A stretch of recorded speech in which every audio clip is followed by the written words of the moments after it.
Hola amigos, un caluroso saludo para cada uno de ustedes. El capítulo 21 de Primera de Reyes tiene lecciones muy importantes, muy buenas para nuestra vida espiritual.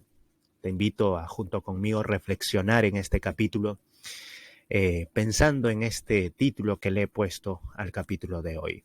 Se vendió para hacer lo malo ante los ojos de Jehová. ¿De quién estamos hablando? ¿Por qué el profeta Elías le dijo esto?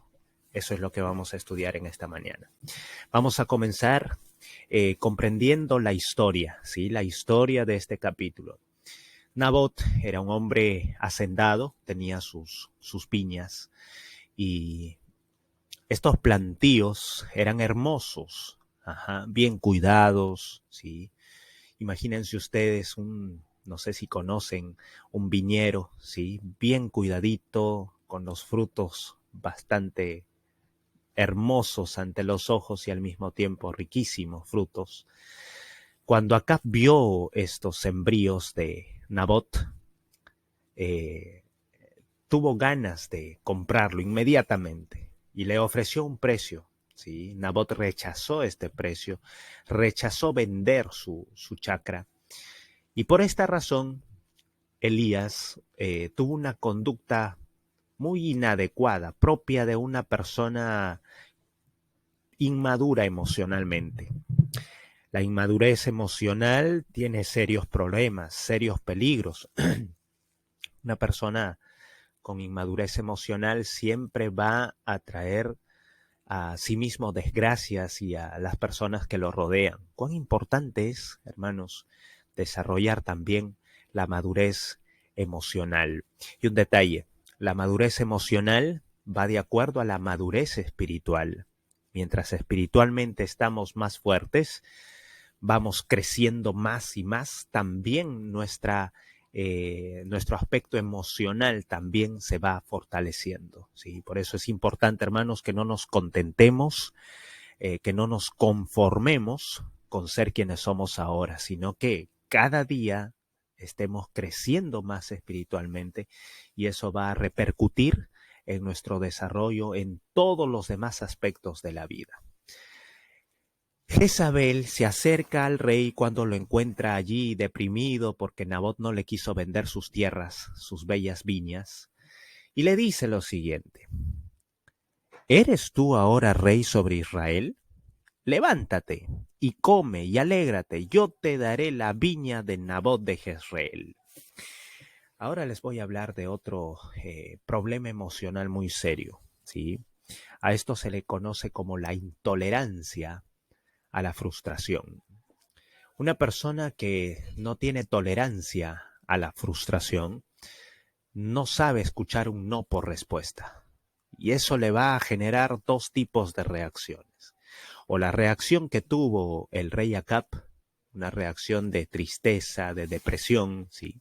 Como un niño haciendo su pataleta cuando no se le da algo, cuando no se le permite hacer algo, igualito, ¿no? O también puede ser una reacción adversa en cuanto al control de impulsos, es decir, una reacción de cólera, de furia, ¿sí? Cuando una persona comienza a gritar, comienza a insultar, porque se le dio un no por respuesta. Nosotros tenemos esta misma conducta a veces con Dios. Nuestro Dios también escucha nuestras oraciones siempre que nosotros vayamos con fe, pero no siempre va a responder nuestras oraciones como nosotros quisiéramos. Y nosotros no tenemos por qué hacer berrinche, no tenemos por qué molestarnos. Si comprendemos que las decisiones de Dios para nuestras vidas son las mejores, ¿sí? Nosotros podemos confiar no solo en que Dios existe, sino también es necesario que confiemos en que sus designios, en que su voluntad es perfecta. Y podemos estar tranquilos porque si Él guía nuestra vida, nos va a conducir a metas y a objetivos mejores que los que nosotros tenemos.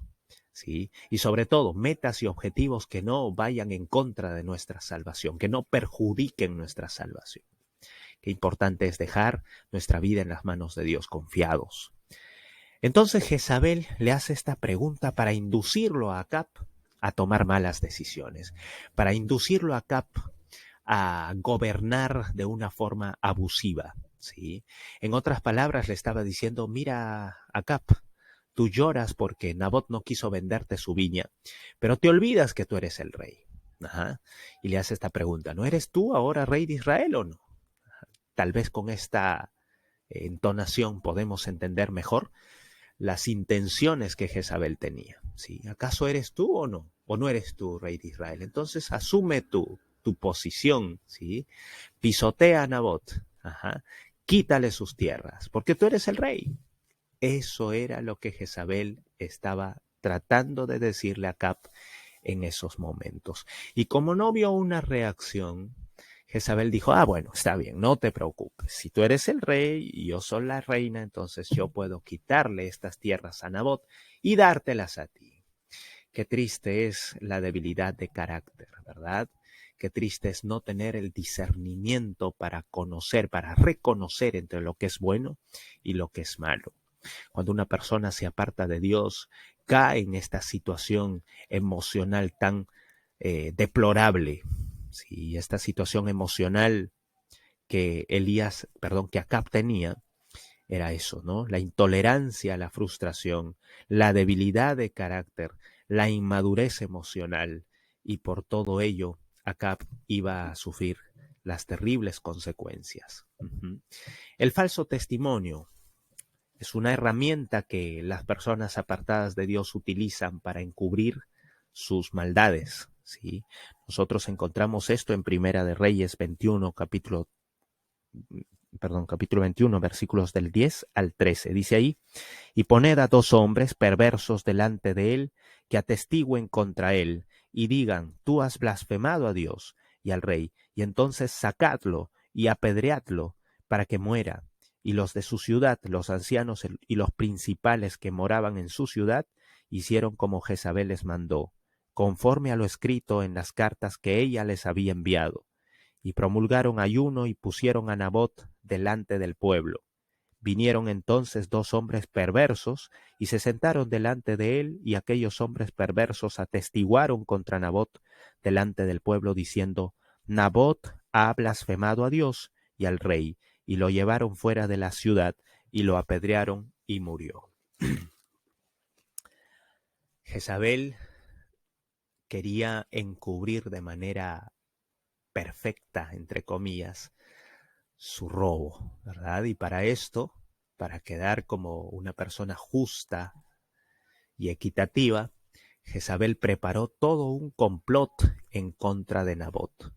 Contrató a 2 testigos falsos, aquí dice el versículo, perversos, 2 hombres perversos que atestiguen en contra de Nabot, como si él hubiera blasfemado contra Dios y contra el rey Acab. Y por esta razón fue injustamente apedreado. Hermanos queridos, el falso testimonio es destructivo, ¿sí? No solo para las víctimas de ese falso testimonio, de esas mentiras, sino sobre todo para aquel que las dice. Cuidado con eso, hermanos. La mentira se ha convertido en la mejor forma de encubrir un pecado o unos pecados. ¿Sí? Es el pecado que sirve para encubrir, entre comillas, porque al final siempre la verdad sale a la luz. Hermanos queridos, no nos engañemos, ¿sí? La peor mentira es la mentira que nosotros creemos. Y esto sucede cuando nosotros nos acostumbramos a mentir, a encubrir nuestros errores con mentiras, nos volvemos mitómanos, ¿sí? Una persona mitómana es la persona que ya de manera enferma miente una y otra vez y es fácil mentir para él o para ella. No, ya no tiene ni un poquito de conciencia por esto que dice o por el sufrimiento que sus mentiras traen a otras personas o a sí mismo. Ya no es consciente, se vuelve una persona totalmente insensible, ¿sí? Esto es lo que a esto es lo que llegamos por causa de las mentiras, y a veces mentiras piadosas, por allí se comienza, ¿sí? No hay esa clasificación, ¿no? Pero así se le llama las mentiras eh, que pueden ser perdonadas, y no es así. La mentira es de un solo tamaño, de un solo color, Para Dios no hay diferencia entre una y otra mentira. También, por otro lado, esta pregunta, ¿quién es nuestro enemigo? La reacción de Acab en el versículo 20, ante lo que Elías le dice. Elías le amonesta, ¿sí?, al rey Acab, y Acab le pregunta, ¿me has hallado, enemigo mío? ¿Realmente Elías consideraba a Acab su enemigo? Esa es la pregunta. Elías le traía estas malas noticias, estas amonestaciones, estas llamadas de atención porque odiaba a Acab. Por supuesto que no. Elías era un simple mensajero. A veces nosotros, en lugar de reflexionar en lo que estamos haciendo, miramos al mensajero que viene a nosotros, quizá un hermano de iglesia, un dirigente de iglesia, un pastor de la iglesia, lo miramos como nuestro enemigo, cuando simplemente es un mensajero de Dios, ¿sí? Es como que si aquí en la imagen estamos viendo, ¿no?, a un joven que está tratando de sacar a otro de eso, del abismo. Y eso es el pecado, es un abismo. Las personas que quieren ayudarnos muchas veces pueden ser vistas por nosotros como nuestros enemigos. Y eso es muy peligroso. La persona que está en pecado y se mantiene en su pecado y no quiere salir de su pecado, cuando viene alguien y le dicen, vamos, sal de allí, yo te ayudo, mira, la Biblia dice esto, déjame orar por ti, vamos, te invito a la iglesia, y terminan mirándolo como un enemigo. Es peligroso, ¿sí? Este concepto errado causa división en las familias, causa división en las iglesias y produce que la persona se aparte más de Dios todavía.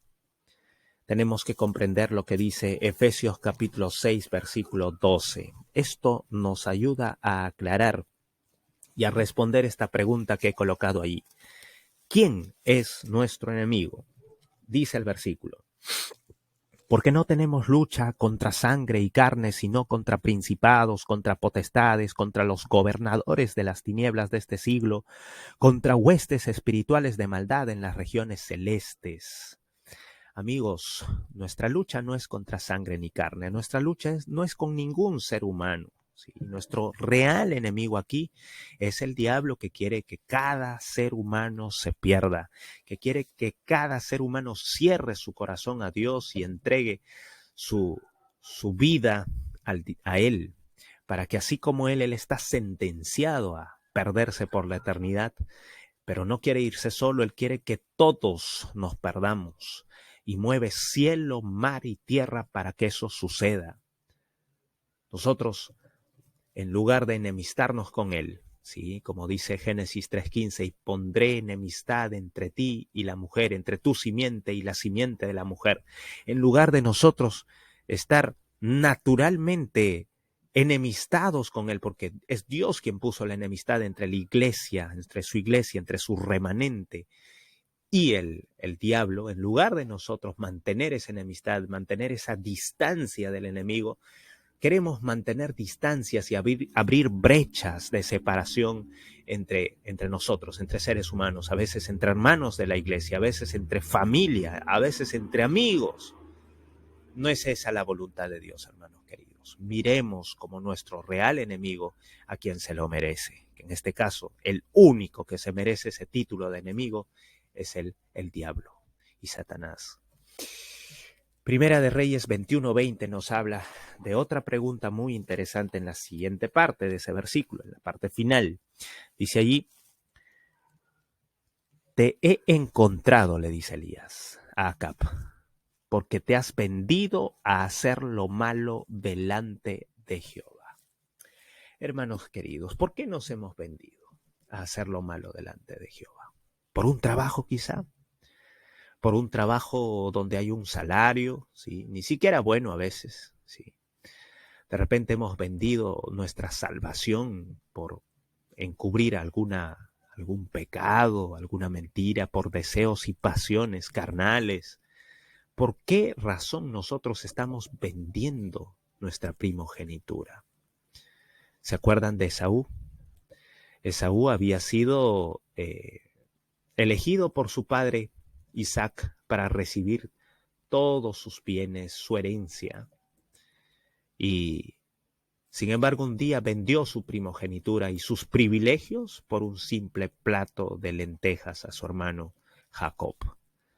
Nosotros de repente estamos vendiendo, hermanos, nuestra salvación, nuestra vida eterna por cualquier cosa que realmente no vale la pena. ¿Qué no nos pasa, hermanos queridos?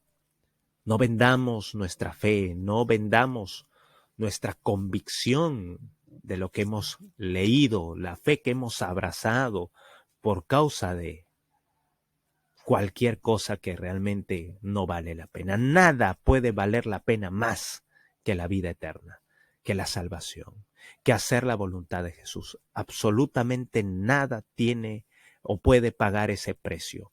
Hermanos queridos, yo en esta oportunidad quiero hablarte de eso, ¿sí? ¿Por qué estamos vendiendo lo que Dios está preparando para nosotros en el cielo? ¿Sí? Él nos dijo que Él iba al cielo para prepararnos un lugar, ¿sí?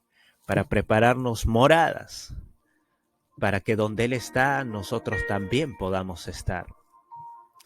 Y nosotros estamos vendiendo esa primogenitura, estamos vendiendo esos privilegios por centavos, por momentos de alegría, ¿sí? Pero una alegría falsa, una felicidad bastante pasajera, que finalmente termina con sufrimiento, con culpa, con dolor, con consecuencias terribles. La única solución para esto es humillarnos ante Dios. No hay otra solución. Te invito a abrir tu Biblia en Primera de Reyes, capítulo 21, versículos del 27 al 29. Y sucedió que cuando Acab oyó estas palabras, rasgó sus vestidos y puso cilicio sobre su carne, ayunó y durmió en cilicio y anduvo humillado.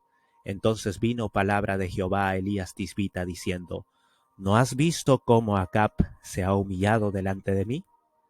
Pues por cuanto se ha humillado delante de mí, no traeré el mal en sus días. En los días de su hijo traeré el mal sobre su casa. Acab se arrepintió, ¿sí? Se humilló ante Dios, reconoció su pecado, reconoció que sus decisiones habían sido las peores. Hermanos queridos,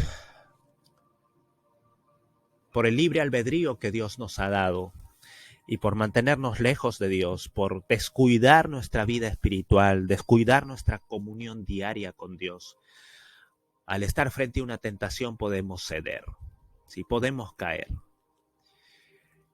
Pero no podemos y no debemos mantenernos allí. Una vez que reconocemos la voz de Dios, tenemos que dejar esos malos caminos y someternos a Dios una vez más. Andar humildes ante Él, reconocer que no podemos comparar su sabiduría, ¿sí?, con nuestra inteligencia, ¿sí? En esta oportunidad quiero invitarte a que junto conmigo tomes la decisión de dejar eso, aquello por lo que has vendido tu primogenitura, tu salvación. No postergues más, este es el momento. Hoy debe ser el día de nuestra salvación. Ora conmigo. Padre amado, gracias por tu palabra. Queremos suplicarte, amado Dios, que nada, Señor, nada pueda apartarnos de ti. Que nadie pueda apartarnos de ti. Ayúdanos a entender, Señor, que no hay precio en este mundo que pueda valer la salvación, Padre. Ayúdanos a comprender que es lo mejor que nos podría suceder, que no la podemos negociar por un trabajo en día sábado, que no la podemos negociar, Señor, por apetitos, por gustos, por satisfacciones carnales, por bajas pasiones. Ayúdanos a valorar más la salvación que nos regalas, a aceptarla con gozo y alegría y a vivir de acuerdo a tu perfecta y santa voluntad. Estamos aquí orando, Padre Santo, por hermanos, por amigos que han cedido su corazón al mal, al verdadero enemigo, Señor. Ayúdalos, Padre, que tu Espíritu Santo pueda conducirnos siempre, Señor, a tu luz admirable, para que cada día andemos humildes ante ti, dándote, Señor, el primer lugar en nuestras vidas, dándote el gobierno de nuestras vidas, Señor bendito. Gracias por escucharnos. Oramos en el nombre de Jesús. Amén, Señor. Que Dios nos bendiga. Un abrazo.